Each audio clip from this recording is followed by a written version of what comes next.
صباح النور. صباح الخير يا كنا هلا. عم نحكي عن زميلك بالفن الجميل رويشد، انت سيدة مسرح. صحيح. وتنخبر مشاهدينا انه دائما بدها هدوء ولو قبل دقائق قبل ما تطلع على فقرتها. بس انا بدي خبرك شيء، نحترم هذه المهنية طبعا. بس انا بدي خبركم شيء، انا بعلم بالجامعه، فامبارح كانوا طلابي لازم يقدموا هيك حكايه. نعم. فبتقوم طالبه من الطالبات بتطلع تقول لي انا ما بحكي الا اذا في يزن وطوني. الله. قال بدي شو هالشهاده الحلوه. فخلص صار مترافق، يعني يزن عم يعزف وطوني عم يسمع. وسارة عم تحكي. يلا ونبلش. نحن معك. شو عنوان حكايتنا اليوم؟ عنوان الحكايه ما تستعجل الفرح وما تستعجل الحزن. حلو. لنشوف شو قصة الحكاية. الحكاية بتقول إنه ببلد بعيد من هون، بمطرح في جبال خضراء وسهول واسعة، بيعيش مزارع طيب بس حكيم جدا.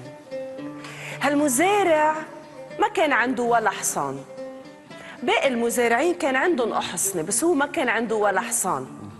بليلة فجأة بيجي من بعيد حصان، بس شو حصان توني؟ من أروع الأحصنة الموجودة بالمنطقة، من الأحصنة النادرة، من الأحصنة اللي أصلاً ما حدا من أهل القرية عندهم إياه. حصان جميل أبيض بفرو كتير، شعره طويل. كل أهل الضيعة بيحسدوه على الحصان، بيقولوا له شو هالرزقة الكبيرة، شو هالنعمة الكبيرة، شو هالشي الحلو كتير.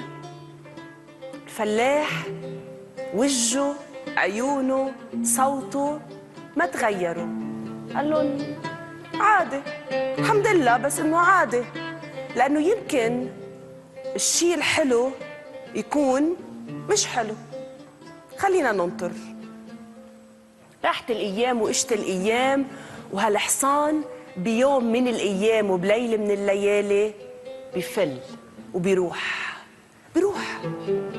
فكمان أهل الضيعة بيقولوا له منك حزين؟ قال لهم ما بعرف، يمكن لازم أحزن ويمكن ما لازم أحزن، لأنه الشيء اللي بنشوفه مش منيح يمكن يكون منيح. وهن أهل الضيعة عم بيقولوا عنه مجنون، شو بيه هيدا؟ وبعد مرور ليلتين ثلاثة بفيق المزارع على صوت صهيل أحصنة، مش حصان واحد. بيفتح هالباب بلاقي لك حصان وراجع ومعه 8 أحصنة تانيين من نفس فصيلته النادرة. اجوا أهل الضيعة قال لهم شفتوا لما قلتوا لي لازم أحزن طلع لازم أفرح، وقالوا له هلأ، قال له هلا ما بعرف إذا لازم أحزن ولا لازم أفرح، ما حدا بيعرف شو اللي مخبى. صار عنده 9 أحصنة بدل الحصان و9 أحصنة بدل ولا حصان. صار عنده مزرعة أحصنة يهتم فيهن ويربيهن. بس هالمزارع كان عنده شاب كبير هيك مثل يزن. هالشاب كان يساعد بيه بترويض وتربية الأحصنة. ومرة من المرات وهو عم بيروض الأحصنة طلع على ظهر واحد من هول الأحصنة اللي إجوا، وبلحظة معينة بيهوج الأحصنة ال9 وبيعلي ظهره الحصان وبيوقع الشاب عن الأرض وبيكسر إجريه ال2.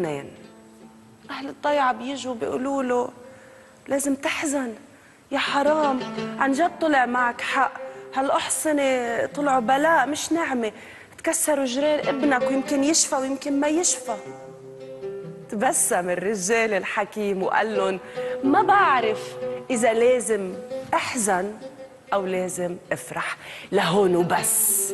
قالوا عنه مجنون، هالقد بكفي إنه ما عليه تكسروا إجرين ابنك، كمان عم بتفكر إذا لازم تحزن أو ما لازم تحزن.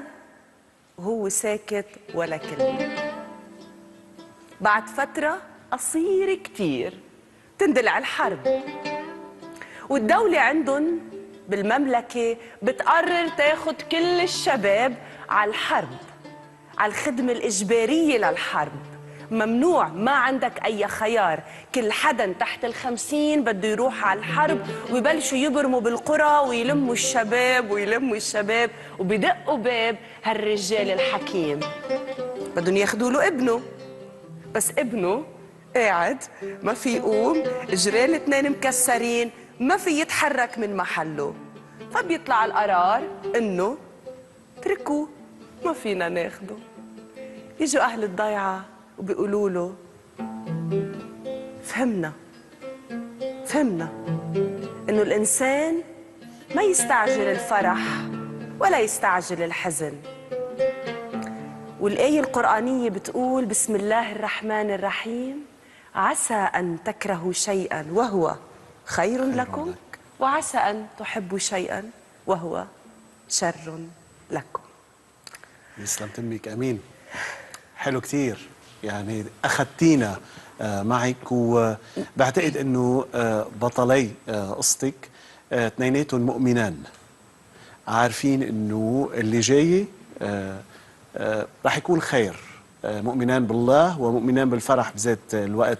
وبتعرفي اليوم بلشنا حلقتنا يزن بغنية للست فيروز، ذكرتيني بقصتك بغنية للست فيروز اسمها إيماني ساطع، بتقول فيها ما حدا بيعرف هاللي جاي كيف يبقى جاي.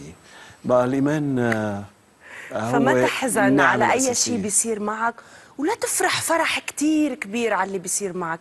تعامل مع الأمور بهدوء. أكيد الإنسان الطبيعي عنده مشاعر، بيحزن شوي بيفرح شوي، بس ما يعتبر اللي صار هو الفرح الأكبر، وما يعتبر اللي صار هو الحزن الأكبر. لأنه الحزن الكبير كتير بيضيع الإنسان عن أنه يضل قادر يكون واقف وبيوصله لليأس، والفرح الكتير كبير بيضيع الإنسان عن الهدف الأكبر، وبصير مغتر كتير بالشيء اللي هو عنده إياه، وبصير بس شايف النعمة الكبيرة اللي عنده إياها، وبينسى أشياء تانية أهم من الأمور المادية اللي هو حصل عليها. ويمكن كمان حلو نعرف أنه هناك سببا ما وراء الحزن أو الفرح، وهذا اللي بيخلينا متشبثين بإيماننا. أنا بدي أشكرك كتير، شكرا مثل لك. العادة بتنورينا وبتغنينا. وسلام لتلميذتك أو لك تلميذة مثل أستاذتها. أحيانا التلميذ بيتفوق على أستاذه. كمان فينا نعرف اسمها؟